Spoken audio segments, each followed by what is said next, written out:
ایسا کیوں ہے؟ یہ اللہ تعالیٰ کا کرم ہے۔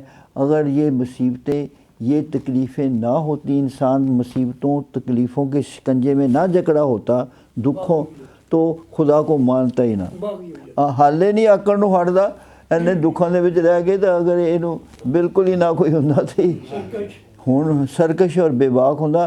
یہ رب کا فضل ہے، اس نے تکلیفیں مصیبتیں فرمائی ہیں، اور چونکہ اللہ تعالیٰ کو غریب زیادہ پسند ہیں، اپنے قریب رکھے ہوئے ہیں، اس لیے ان پر زیادہ آتی ہے اور وہ خدا کو یاد بھی زیادہ کرتے ہیں۔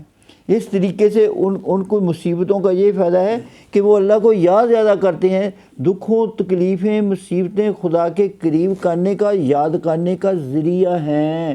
امیر جو ہے نا، ان پر وہ رب کو یاد نہیں کرتے، اس لیے ان پر رب خوش نہیں زیادہ ہوتا، تکلیفیں ان پر زیادہ نہیں بھیجتا۔ اس لیے حضور نے فرمایا کہ